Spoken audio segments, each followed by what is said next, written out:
បាទជម្រាបសួរបងប្អូនទាំងអស់គ្នាថ្ងៃនេះ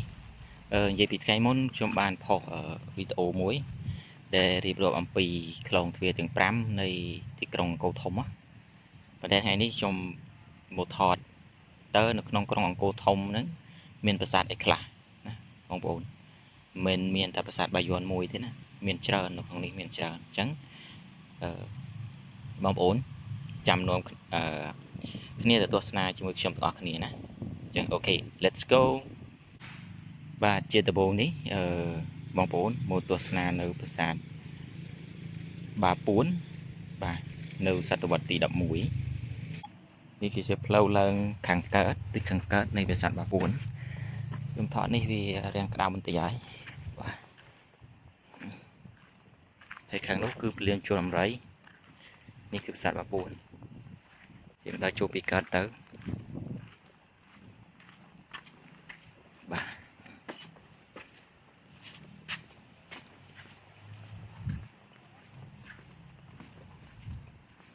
សានេះស្អាតត្រង់ថានៅ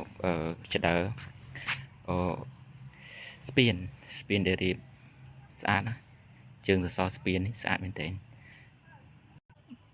បងប្អូននេះជាជើងសសរស្ពាននៃប្រាសាទបាពួនបងមើលតម្រៀបគ្នាឡើងត្រង់ព្រិញហើយបើយើងចូលទៅមើលខាងក្នុងស្អាតណាស់បងប្អូននេះឡើងត្រង់ស្លូណាឡើងត្រង់ស្លូបាទអញ្ចឹងមិនថាដូនតារបស់យើងគឺគាត់ប្រកែមែនទេណាទឹកដៃរបស់គាត់ណាអញ្ចឹងយើងធ្វើមើលត្រួសបានហើយយើងទៅមុខទៀត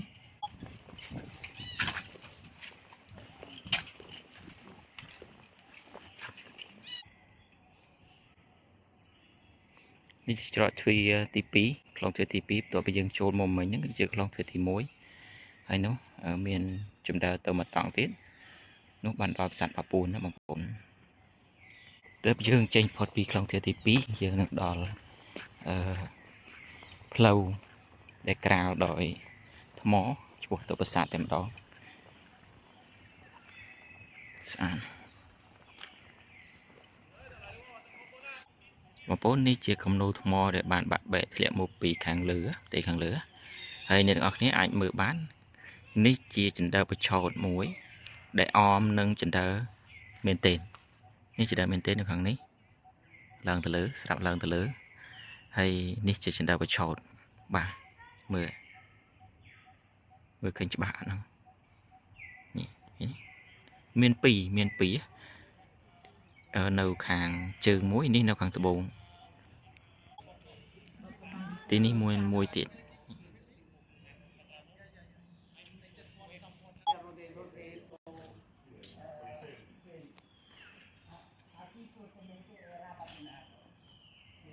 ជាទិសដៅទស្សនានៅក្នុង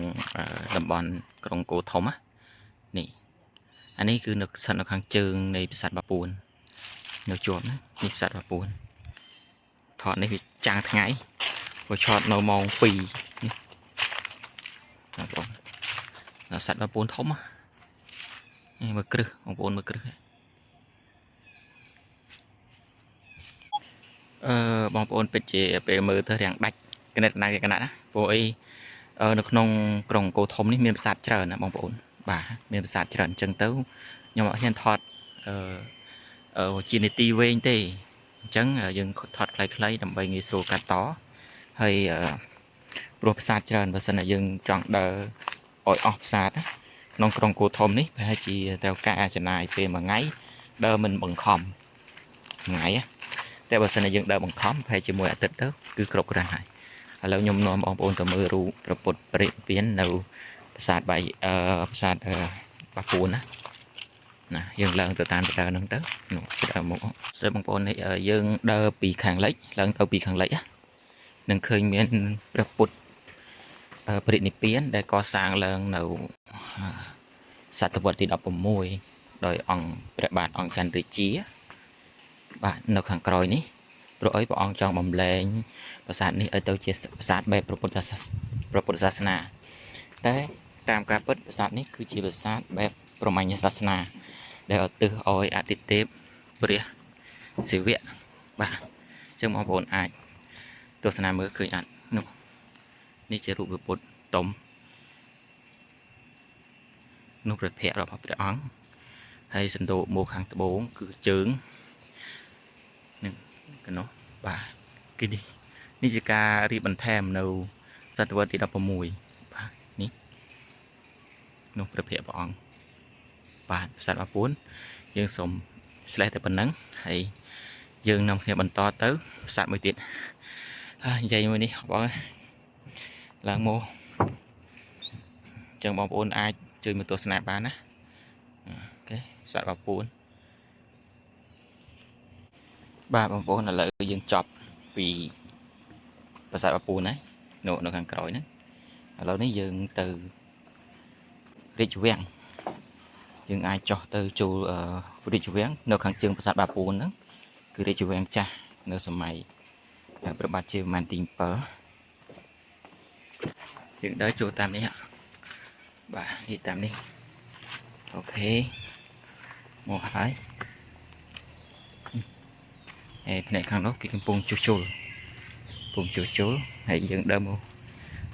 រាជវាំងនេះគឺនៅក្នុងរាជវាំងមានប្រាសាទមួយគឺប្រាសាទភិមានអាកាសបាទនោះប្រាសាទខាងមុខអូខេអរគ្នាយើងមកដល់ហើយនេះភិមានអាកាសឬអ្នកខ្លះហៅវិមានអាកាសក៏មិនខុសដែរបាទប្រាសាទនេះក៏មិនតូចដែរនេះជាកម្មចដើឡើងពីបុរាណហើយនៅខាងនោះបាទមានកម្មចដើមួយប៉ុន្តែឥឡូវគេមិនអនុញ្ញាតឲ្យឡើងទេព្រោះដោយសារតែប្រាសាទនេះទ្រុឌទ្រោមបាទយើងបន្ទាប់មកយើងទៅមើលស្រះប្រុសស្រះស្រីទាំងអស់គ្នាបងប្អូននេះគឺជាបរិវេណវាំងចាស់វាំងបុរាណពីសម័យមុនប៉ុន្តែយើងគឺមិនអាចមើលឃើញតម្រុយអីទេគឺដោយសារតែវាំងយើងសម័យមុនគាត់ស្ដេចធ្វើអំពីឈើអញ្ចឹងវាលុបបាត់ស្លាកស្នាមនៃវាំងចាស់តែគេអាចសង្កល់ឃើញមានស្លាកស្នាមខ្លះមិនប៉ុណ្ណោះបាទធ្វើអំពីឈើហើយប្រក់ក្បឿងអញ្ចឹងទៅយើងបានមើលឃើញតែរូបភាពដូចបងប្អូនបានឃើញហ្នឹងឯងបាទនេះបាទបងប្អូននេះយើងមកដល់ខណៈនេះខ្ញុំដើរមកដល់ស្រះស្រីនេះជាស្រះស្រីដែលមានទំហំធំជាងស្រះប្រុសបាទនេះខ្លងជារបងមួយជាន់ដែលខណ្ឌរវាងរាជវាំងហើយនឹងប្រាសាទដទៃទៀតណាបងប្អូនរាជវាំងគឺនៅលើទួលនេះទួលដែលមានដើមឈើដុះត្រៀបត្រានេះឯងបាទ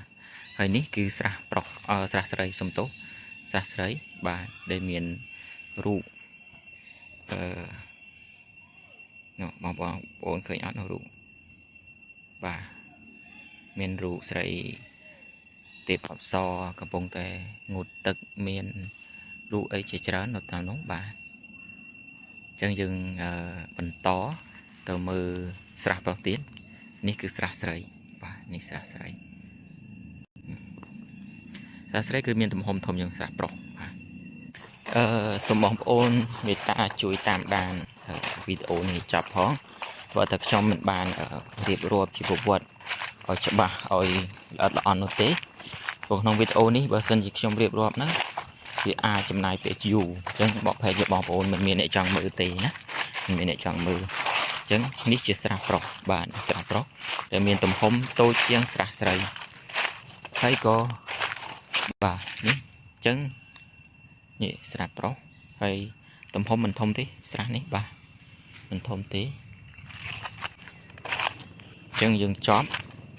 នៅក្នុងរាជវាំងនេះយើងនឹងចេញទៅទីលានជលរីអញ្ចឹងខ្ញុំថតជាសង្ខេបតិចឲ្យបងប្អូនបានដឹងថានៅក្នុងក្រុងគោធំនោះមានប្រាសាទអីខ្លះណានៅtrongវីដេអូខ្ញុំនឹងរាប់សង្ខេបជូនបងប្អូនដល់ទៀតបាទបងប្អូនទីតាំងរាជវាំងនេះយើងអាចចូលមកពីច្រ